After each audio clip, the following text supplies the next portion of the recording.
मेरे प्यारे दोस्तों, आप सभी का स्वागत है करियर व्हील के इस खास इंटरव्यू में। आज हम आपके साथ मुलाकात कराएंगे सीएचएसएल के 5th रैंक जो बच्चा मुझसे पढ़ा है और इस बच्चे का नाम है अरविंद, जो कि राजस्थान के एक नए डिस्ट्रिक्ट से आप सभी के सामने जुड़ा है आज हमारे साथ। मेरे प्यारे दोस्तों, इस बच्चे की ये जो कहानी है, ये कहानी बहुत ही खूबसूरत है, क्योंकि इस बच्चे की कहानी की शुरुआत हिंदी मीडियम से हुई। कुछ दिनों के लिए इंग्लिश मीडियम स्कूल में भी ये बच्चा पढ़ा और इसके बावजूद इसका जो हिंदी का फ़ोबिया था, वो कहीं न कहीं इसको रोक रहा था, लेकिन फिर भी इसने इंग्लिश को ताकत बनाया और अपने सिलेक्शन को पक्का किया। तो चलिए मिलते हैं अरविंद से। अरविंद, अपने बारे में कुछ बताओ मेरे बच्चे। Hello everyone. मेरा नाम अरविंद कुमार है और मैं राजस्थान के अनूपगढ़ डिस्ट्रिक्ट से बिलोंग करता हूँ। मेरी शुरुआती जो पढ़ाई है वो गवर्नमेंट स्कूल से हुई है। हमारे लोकल गवर्नमेंट स्कूल था, ए 1 to 8 तक वहीं से हिंदी मीडियम से हुई थी। पर उसके बाद कुछ अच्छा हुआ। मैं जवाहर नवोदय विद्यालय मैया वाली श्री गंगानगर से पढ़ा हूँ और वहीं से मेरे जो करियर को शुरुआत हुई है, जो बूस्ट मिला है वहीं से मिला है, क्योंकि वहाँ के टीचर इतने फ्रेंडली होते हैं और इतनी बढ़िया क्वालिटी स्टडी होती है कि जो आपका कोई भी छोटा हो या बड़ा एम हो, उसको वो पूरी करने में आपकी पूरी सहायता करते हो। तो आप बाकी तो अपने खुद किसी पर होता टीचर है। का नाम आप लेना चाहेंगे जिसने सबसे ज़्यादा अच्छा रोल आपके स्कूल टाइम में निभाया? हाँ, बहुत से टीचर हैं, जैसे हमारे केमिस्ट्री के टीचर हैं, जो मैथ्स के टीचर थे। मैं नॉन मेडिकल बैकग्राउंड से हूँ, तो साइंस वाले टीचर सभी फ्रेंडली थे और हमारे जो इंग्लिश के टीचर थे वो भी बढ़िया थे। बट तब क्या था कि मैं हिंदी मीडियम से आया था तो इतना कुछ इंग्लिश में था नहीं, बट पास करते गए क्लासेस चारों साल निकल गए। अच्छा हुआ कुल मिलाकर। अरविंद, थोड़ा-थोड़ा पंजाबी टोन आ रही है आपकी बोल में, हाँ, कैसे? हाँ सर, पंजाबी टोन, क्योंकि हमारा जो डिस्ट्रिक्ट अनूपगढ़ तो डिस्ट्रिक्ट बना है, पर पहले जो था गंगानगर डिस्ट्रिक्ट था और गंगानगर बॉर्डर शेयर करता है पंजाब से। अच्छा, अच्छा। तो गंगानगर पूरे डिस्ट्रिक्ट में ही वो पंजाबी टोन है। अच्छा, अच्छा। बहुत सारे बच्चे जो मतलब राजस्थान से पढ़ते हैं और गंगानगर जानते हैं और वहाँ पंजाब का टच है। मैंने पहली बार मतलब मैं किसी बच्चे के सामने ऐसे लाइव बात कर रहा हूँ। तो फिर कैसा मतलब ये डर था हिंदी का, या कैसा डर था जो इंग्लिश से डराता था? नहीं सर, वही था कि जैसे अब हिंदी मीडियम सरकारी स्कूल से पढ़े थे, वहाँ पे कोई इंग्लिश का नामो निशान था नहीं, इंग्लिश हुँ, हुँ। पढ़ाते नहीं थे। टीचर्स को कहते थे कि हमें टेंस करा दो, तब तो यही था कि हाँ, टेंस हो जाएंगे तो सब कुछ हो जाएगा सही बात है। सरकारी स्कूल में। पर कई बार कहा था, हमारे जो 8th क्लास में थे, बोर्ड क्लास थी तब हमारी 8th क्लास, हमने टीचर को कई बार कहा था कि हमें टेंस करवा दो, हमें टेंस करवा दो। हुँ, हुँ। पूरा साल निकल गया, टेंस नहीं हुए। अरे! फिर जैसे तैसे करके हमने वो क्लासेस पास कर दी, 8th क्लास पास कर दी। फिर उसके बाद तो जैसे वहाँ पे गए, नवोदय विद्यालय में गए, वहाँ पर जो टीचर कहते थे ना, शुरुआत में नए नए थे हम, तो शुरुआत में तो उन्होंने कुछ कहा नहीं, पर बाद में जैसे कहते थे नहीं, नए आए, इंग्लिश आती नहीं है। तब वो हमारे केमिस्ट्री के टीचर थे, वो सिर्फ एक ही बात कहते थे, आपको हिंदी के लिए किसी ने कहा था बोलने के लिए? हिंदी तो खुद ही सीखी आपने। ओहो! हिंदी हिंदी के लिए तो कोई आपने टेंस वगैरह नहीं किए, हुँ, वो हुँ। तो अपने आप ही आ गई। तो इंग्लिश या पढ़ो, अब पढ़ने से अपने आप ही आएगी। अरे तो उसके यार! लिए कुछ खास बात तो होगी नहीं। फिर करियर व्हील से कैसे मतलब परिचय हुआ? करियर विल सर, मेरा जो मैंने 12th के बाद यूनिवर्सिटी जो जैसे बड़ी बड़ी यूनिवर्सिटी होती है, BHU CU, इनके लिए मैंने कोचिंग की थी तारानगर से। वहाँ से मेरा CU में सिलेक्शन लगभग क्लियर था, बट काउंसलिंग नहीं करवाई। हुँ, हुँ। फिर वहाँ से लेकर मेरे भाई ने सजेस्ट किया था, और सजेस्ट किया बल्कि उन्होंने ही सारे मेरे वो बैच वगैरह कंप्लीट खरीद के भाई दिए थे। भाई क्या करते हैं? सर मेरे भाई अभी जोधपुर विद्युत विभाग में है, वर्किंग है, अच्छा, गवर्नमेंट वर्किंग है एम्प्लॉय वो। राजस्थान में। अच्छा, उन्होंने आपके सारे कोर्सेज़ एक्टिवेट कराए हैं। एक्टिवेट किए थे और उन्होंने सजेस्ट किया था कि ये कैरियर विल बढ़िया प्लेटफॉर्म है। तो मेरे भी मन में कुछ डाउट था कि हाँ, क्या पता होगा, इन्होंने तो राजस्थान से तैयारी की है, क्या हुँ, पता हुँ। बढ़िया होगा या नहीं होगा। फिर? तो कुछ उन्होंने उन्होंने भी अपने सेलेक्टेड जो उनके दोस्त थे, हुँ, हुँ। उनसे बात करवाई हुँ, हुँ। कि हाँ, बढ़िया प्लेटफॉर्म है। कुछ मेरे भी ऐसे जान पहचान वाले दोस्त थे जो हुँ, हुँ। सेलेक्ट हुए थे कैरियर से पढ़कर, हुँ, चाहे हुँ। ऑफलाइन हो ऑनलाइन हो, बढ़िया थे। उनसे बात हुई कि वो भी, उन्होंने भी सजेस्ट किया कि हाँ, बढ़िया प्लेटफॉर्म है, सब टीचर फ्रेंडली टीचर है, अच्छी तैयारी करवाते हैं। तो वहाँ से वो मैंने सोचा कि चलो हाँ, बढ़िया है अब। तो मतलब कॉन्फिडेंस बनाने के लिए पहले इस बच्चे ने अपने मतलब फैक्ट्स चेक किए कि भाई जेन्युइनली मतलब पढ़ाई कैसी होती है एंड ऑल। तो फिर बैच कौन-सा लिया था आपने? सर आपका नंबर तो याद नहीं है, बट 2019 में शायद 30 अक्टूबर को यहाँ सिक बैच था इंग्लिश का, 30 वो अक्टूबर का बैच था। हाँ 2019 में वो बैच लिया था सबसे पहले। तो फिर बैच में जब पढ़ाई की थी तो क्या महसूस होता था? हर दिन की क्लास में नोट्स कैसे बनाते थे या क्या चीज़ पढ़ाई? जो जो आप लिखवाते रहते थे, चाहे वो थ्योरी हो और उसके बाद जो क्वेश्चन है, मैं खुद अपने हाथ से बनाता था नोट्स। ये तो एक मेरी क्या बता खासियत है या कुछ ड्रॉबैक कह सकते हो कि मुझे ना लिखने की बहुत आदत है। कोई भी हो, मैं हैंड रिटन पे ज़्यादा विश्वास रखता हूँ ना कि सीधा पढ़ने में। अगर मैं पढ़ता भी हूँ तो फिर सिर्फ लिख लिख के पढ़ता हूँ।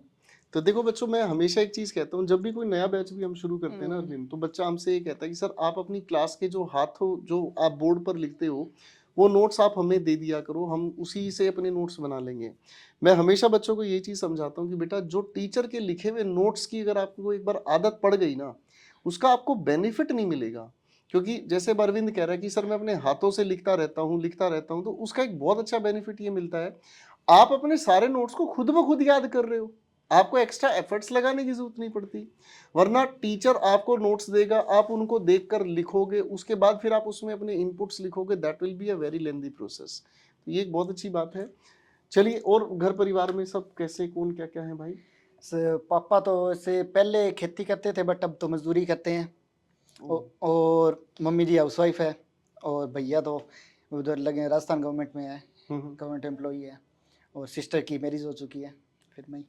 तो फिर ये तो मतलब एक ऐसा माहौल हो गया कि आपको गाइड भाई ने किया। हाँ मेरा पूरा जो है क्रेडिट हम्म। मेरे भैया को। भाई का नाम क्या है? राधेश्याम। राधे श्याम जी, बहुत बहुत शुक्रिया, आपने इस अरविंद पर विश्वास किया। और सबसे अच्छी बात ये है कि जैसे बता रहे हैं कि ये बच्चा बता रहा है कि बाबूजी जो हैं वो पहले किसानी करते थे, खेती करते थे, मजदूरी अब करते हैं। तो मतलब ये भावुक होने वाला पल है मेरे लिए कि ऐसा भी एक सिचुएशन आता है कि जहाँ बच्चे को कोई गाइड करने वाला नहीं है, लेकिन एक बड़े भाई ने बहुत समझदारी वाला काम किया कि इस बच्चे को मतलब सही पढ़ाई के रास्ते पर ले जाए। तो अब घर परिवार में माहौल कैसा है? अब तो बढ़िया है सिलेक्शन के बाद। सिलेक्शन के बाद है।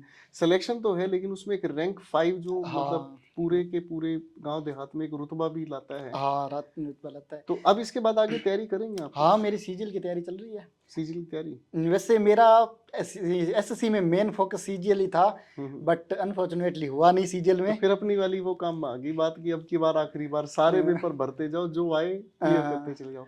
तो सीजीएल का रैंक आज चलो दावा करके बताओ मुझे, कौन सा रैंक ला सकते हो आप? टॉप 10 में आओ। टॉप 10 में पक्की बात है? प्रॉमिस है? प्रॉमिस। भाई ये वायदा कर रहा है कि हमें टॉप 10 रैंक सीजीएल का ये बच्चा निकाल के देगा, ठीक है। और मैं इसके जज्बे को सलाम करता हूँ, क्योंकि इसकी 2-3 बातें ऐसी हैं जो दिल को छूती हैं। एक तो ये बच्चा हिंदी मीडियम से तैयारी कर रहा है, उसके बाद भाई ने इसको करियर विल ज्वाइन कराया, उसके बाद भी इसने ब्लाइंडली फॉलो नहीं किया। इस बच्चे ने उस चीज को वेरीफाई किया, अपने सिलेक्टेड दोस्तों से, भाई के सिलेक्टेड दोस्तों से वेरीफाई किया कि क्या पढ़ाई कैसे कैसे कराई जाती है। डाउन आजकल एक अलग माहौल चल रहा है, किसी की भी फोटो सेलेक्टेड स्टूडेंट के साथ लग जाती है, बच्चा बिल्कुल ब्लाइंड हो जाता है, वो सोचता है कि चलो यही टीचर शायद सब कुछ पढ़ा रहा होता है। बच्चे को मिसगाइड करने वाला ये जो मल्टीमीडिया चल गया है, वो ऐसी लेयर दिमाग में बनाता है जिसकी वजह से बच्चा भटकता है। तो आप अपने नोट्स जब बनाते थे, तो नोट्स बनाते वक्त आप उनमें कुछ अपनी तरफ से भी कुछ की पॉइंट्स लिखते थे कि ये चीज ऐसे ऐसे सर ने बताई है? हाँ सर, वो जैसे जैसे सर बताते थे वैसे वैसे नोट्स में लिखता ही था। पर जैसे मैंने कोई क्वेश्चन किया है और क्वेश्चन अगर नहीं हुआ, उसमें कुछ इंपॉर्टेंट पॉइंट है, ऐसे लगा कि मैंने लिखा नहीं है मेरे नोट्स में, तो वो इंपॉर्टेंट पॉइंट मैं मेरे नोट्स में लिख लेता था। तो फिर यूट्यूब वगैरह का सहारा लिया आपने? नहीं, इसके लिए कुछ यूट्यूब का सहारा क्यों नहीं लिया? शुरुआत से ऐसे यहाँ पे कैरियर विल पे आ गए थे, यहीं से अच्छी गाइडेंस मिल रही थी, तो यूट्यूब का से जरूरत नहीं पड़ी। चलो ये भी अच्छी बात है। तो लाइफ में कोई ऐसा पल आया जब मन किया कि अब नहीं पढ़ना यार, बहुत हो गया, नहीं मन कर रहा, मैं नहीं पढ़ने वाला, ऐसा कभी मन में आया? क्योंकि बहुत सारे ऐसा बच्चे डिमोटिवेटेड हो जाते हैं, पढ़ाई करना छोड़ देते हैं। कभी कैसा तो बहुत बार आता है कि हाँ ऐसे चलो ऐसे ऐसा आता है कि अब की बार आखिरी बार है, अब इसके बाद अगर सिलेक्शन हो गया तो ठीक है, नहीं हुआ तो ठीक है, अब बस पढ़ाई छोड़ देते अच्छा, हैं। अगर सिलेक्शन नहीं होता, हम्म, एक सवाल पूछ रहा हूँ बच्चों आप सभी की तरफ से, अगर सिलेक्शन नहीं होता तो अरविंद आपके पास प्लान बी क्या था? कोई प्लान भी नहीं था, सिर्फ सिलेक्शन ही। भाई भाई बिल्कुल सही बात कह रहा है कि कोई प्लान बी नहीं था, सिलेक्शन ही लेना था। इसीलिए सिलेक्शन मतलब करियर विल, और सिलेक्शन के लिए जो करियर विल जिद भरता है ना बच्चे के अंदर, ये वो जिद इस बच्चे ने कही। सर कोई प्लान बी था ही नहीं। बहुत सारे बच्चे सोचते हैं ना कि सर 1-2 साल करके देखेंगे तैयारी, अगर नहीं हुआ तो फिर छोड़ के अपना कहीं और रास्ता उठा लेंगे। ऐसा नहीं है बेटा। तो आपके आसपास के जितने भी जो लोग हैं, उनमें क्या अवेयरनेस है गवर्नमेंट जॉब की? क्योंकि अभी हम अपना एक टीम से काम करवा रहे हैं जिसमें ये पता चला कि कुछ ऐसे स्टेट्स हैं जिनके कुछ पर्टिकुलर एरियाज में लोगों को जानकारी नहीं है। तो वहाँ के लोगों को है जानकारी, आपका जो गंगानगर वाला इलाका है? वैसे हमारे इसमें गवर्नमेंट जॉब के लिए अवेयरनेस है, क्योंकि वो इससे ज़्यादा रिच नहीं है एरिया। इसमें ये सभी मजदूरी करते हैं या खेती करते हैं।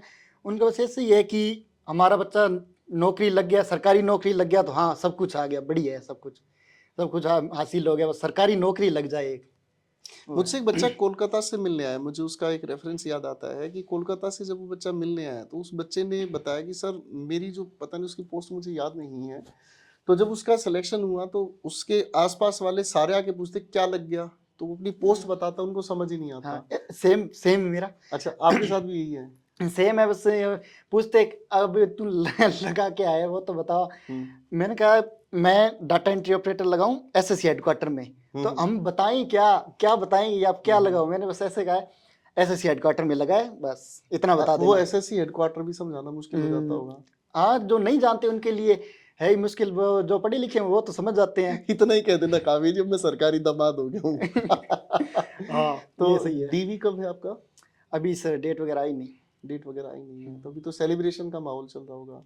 हाँ, सेलिब्रेशन हो गया। मिठाई कहाँ है मेरी भल्लाल, मिठाई कहाँ है? वो भी मिल जाएगी सर। चलिए, बहुत अच्छी बात है, मुझे बड़ा अच्छा लगा बच्चे।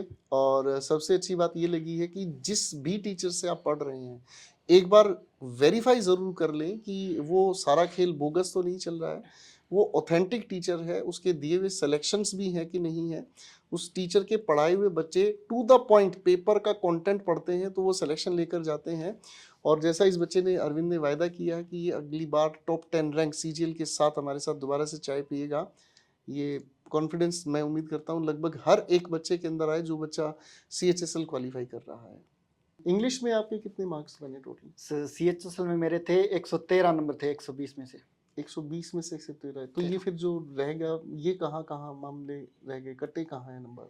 सर एक तो क्वेश्चन इसका था, शायद फ्रेजल वर्ब का था, वो मेरा अभी तक थोड़ा वीक पॉइंट है इंग्लिश में, उसका मैंने किया ही नहीं, और एक क्वेश्चन गलत हुआ है मेरा।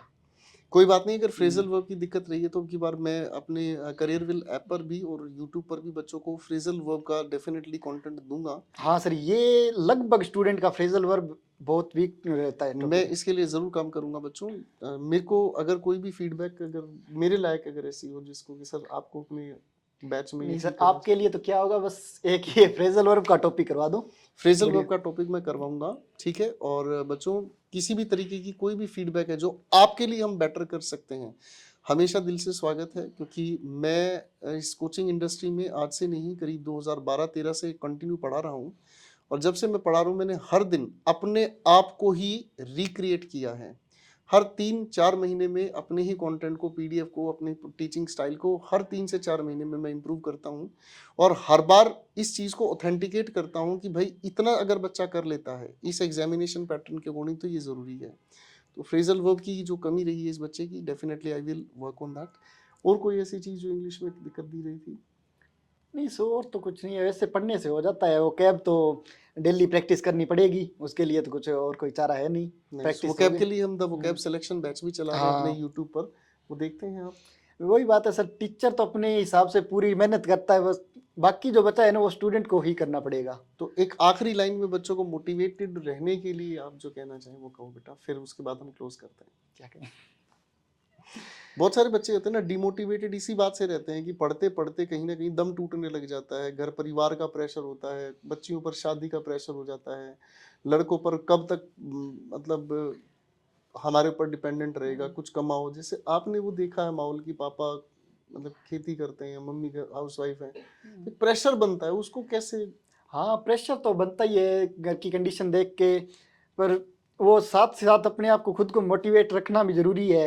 जैसे कोई मान लो सीजीएल के लिए है, सीजीएल ले लो, तो सीजीएल की जो जीएसटी इंस्पेक्टर की वर्दी आ गई, उसी के लिए सोच लो। कोई भी एक अपने को मोटिवेशन चाहिए, चाहे वो छोटा मोटिवेशन हो चाहे बड़ा मोटिवेशन हो, या अपने पेरेंट्स की तरफ देख लो, वो भी एक तरह सबसे बड़ा मोटिवेशन तो वही है, उसके बाद तो कोई मोटिवेशन है ही नहीं।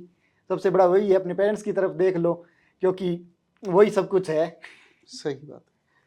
चलिए, बड़ा अच्छा लगा अरविंद से बात करके, और अरविंद ने अपनी बिल्कुल सीधी सरल बात कही है, सारी बातें। और जो बच्चा हिंदी मीडियम से कहीं डरता है, तो उससे मैं उम्मीद करता हूँ कि वो डरेगा नहीं और मेरे साथ जुड़कर अपने सिलेक्शन को पक्का करेगा। और बच्चों, पढ़ना आसान होता है जब आप एक सही गाइडेंस और ऑथेंटिक कंटेंट को पढ़ते हैं। भटकना उससे भी ज़्यादा आसान होता है। यूट्यूब पर सारा दिन भटकते रहो, उसने ये कह दिया, उसने वो मोटिवेशनल बात कह दी, उसने ये अच्छी बात कह दी, वो हमें इरिलीवेंट चीज़ों के जो जाल जंजाल में फंसाते हैं। वो इरिलीवेंट चीज़ें आपका बहुत बड़ा नुकसान करती हैं, उन चीज़ों से बचें। To the point. ये बच्चे ने कोई यूट्यूब से कुछ नहीं पढ़ा, इस बच्चे ने टू द पॉइंट जो क्लास में इसको कंटेंट दिया, उसने उसी चीज़ को अच्छे से पढ़ा है, तैयार किया है और सिलेक्शन लिया है।